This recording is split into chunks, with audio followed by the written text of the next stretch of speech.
Hello everyone, welcome back to my channel. हमारी exercise 5 complete हो चुकी है। अब हम उससे रिलेटेड बोर्ड एग्जाम में जो क्वेश्चन आते हैं वो कर रहे हैं। हमारा फर्स्ट क्वेश्चन है, how many terms of the AP 27, 24, 21 should be taken so that their sum is zero. देखिए, पहले जो भी हमें गिवन है हम वो लिखेंगे। हमें ए दे रखा है 27, डी दे रखा है सेकंड टर्म में से फर्स्ट टर्म को माइनस करेंगे, 24 माइनस 27 माइनस 3, एसन हमें दे रखा है जीरो।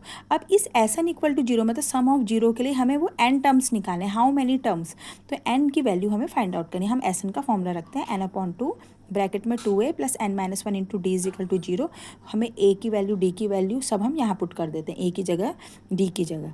अब इसे सॉल्व करेंगे कि देखिए 2 यहाँ है डिवाइड में, ये यहाँ कहाँ चले जाएगा, जीरो में चला जाएगा। तो ये क्या हो गया, n ऐसे ही रहेगा। 27 को 2 से मल्टीप्लाई करेंगे 54, ये खोलेंगे -3n माइनस माइनस प्लस 3। अब ये अंदर क्या बचा n, ये 54 ऐसे ही रहा, 54 है, 54 में 3 ऐड करेंगे 57 minus 3n is equal to zero. तो एक तो हमें मिल रहा है n इक्वल टू जीरो और दूसरा हमें मिल रहा है 57 minus 3n equal to zero. तो यहाँ से n की वैल्यू कितनी आई, 57/3 मतलब 19। तो देखिए नंबर ऑफ टर्म्स कभी जीरो नहीं हो सकते, इसलिए हमारे नंबर ऑफ टर्म्स कितने हो जाएंगे, 19। अब सेकंड है हमारा, find the sum of the first 25 term of an AP where n term is given by Tn is equal to 2 minus 3n। देखिए जहाँ भी हमें एन टर्म ऐसे दे रखा है तो हम यहाँ से क्या क्रिएट करते हैं, AP बना लेते हैं। तो AP बनाने के लिए वही AP क्या होता है, first term second term third term, यहाँ n की जगह 1 2 3 रखते जाएंगे तो ये हमारी एक सिक्वेंस आ जाएगी।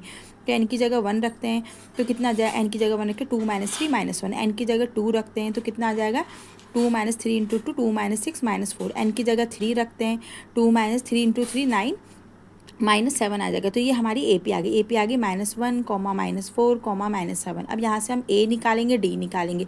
A आ गया हमारा -1 और D आ गया हमारा -3।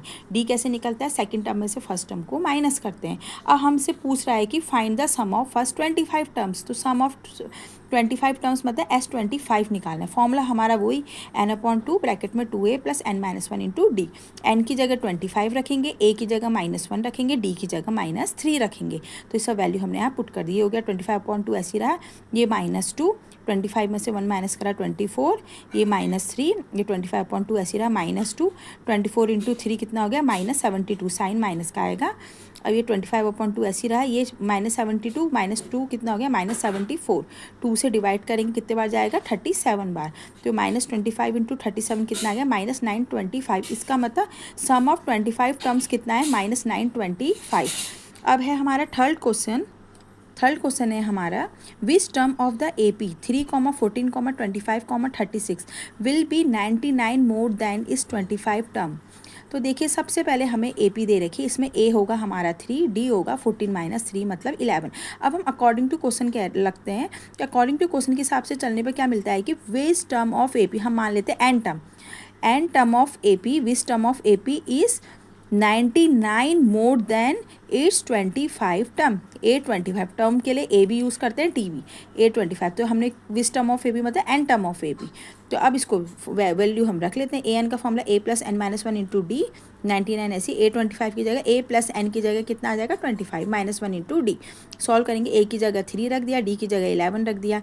वैसे यहाँ A की जगह 3 रख दिया, D की जगह 11 रख दिया। ये हो गया 3 प्लस ये 11n माइनस 11, और यहाँ कितना हुआ, 99 में 3 ऐड करा 102, 24 इंटू 11 264। ये हो गया 11n, और ये -11 प्लस 3 -8 हो गया, इन दोनों को ऐड करा 366। तो यहाँ से n की वैल्यू कितनी आ गई, ये 3, ये -8 यहाँ जाके +8 हो गया, और ये कितना हो गया, 366 प्लस 8 कितना हो गया, 374। तो n की वैल्यू कितनी आ गई, 374/11। मल्टीप्लाई वाला डिवाइड में चला गया, 11 से डिवाइड करने पर कितना आएगा, 34। इसका मतलब क्या है कि 34 term is 99 more than its 25 term. अब है नेक्स्ट हमारा, the 9 term of an AP is equal to 6 times its second term if its fifth term is 22, find the AP। तो सबसे पहले हम अकॉर्डिंग टू क्वेश्चन चलते हैं। हमसे क्या बोला है कि 9 term of AP is 6 times मतलब multiply 6 time is second term. ये हमारी कंडीशन बनी। 9 टर्म मतलब वही A plus n-1 into d, n की जगह 9 आ जाएगा, सेकेंड टर्म में n की जगह 2 आ जाएगा। तो A प्लस 9-1 इंटू डी ऐसी रहेगा। ये होगा A प्लस 2-1 इंटू डी, ये कितना होगा, A plus 8D plus 6 A, 2 में से 1 हुआ 6D ये कितना हो गया, सबको एक साथ लिख लेते हैं, 6a + 6d ऐसे रहा, यहाँ जाके माइनस में आ जाएगा, -a - 8d equal to 0। 6a में से a माइनस करा 5a, 6a में से 8d माइनस करा -2d इक्वल टू 0। तो यहाँ से d की वैल्यू प्लस में चला जाएगा यहाँ जाके, तो d की वैल्यू कितनी आएगी 5a/2। अब हमें दूसरी कंडीशन दे रखी है कि फिफ्थ टर्म हमको दे रखा है 22। वही फिफ्थ टर्म का मतलब a + 5 - 1 × d equal to 22। a plus कितना हो गया 5 में से 1 4d इक्वल टू 22। तो ये कितना हो गया a + 4 × d की वैल्यू अभी हमने निकाली 5a/2, यहाँ पर रखी 22। तो a प्लस ये 2 2 जा 4, 2 आया और 2 5 जा 10, ये 10a हो गया 22। तो 10a + a 11a equal to 20। तो a की वैल्यू कितनी आ गई 11 2 जा 22, a की वैल्यू 2 आ गई। a की वैल्यू 2 हमने यहाँ रख दी तो d की वैल्यू हो गई 2 से 2 कैंसिल, d की वैल्यू आ गई 5। तो d की वैल्यू आ गई हमारी 5, a आ गया 2, d आ गया 5। अब हमें AP निकालनी, AP क्या होती है a, a + d, a + 2d, a + 3d ऐसे चलता रहता है आगे तक।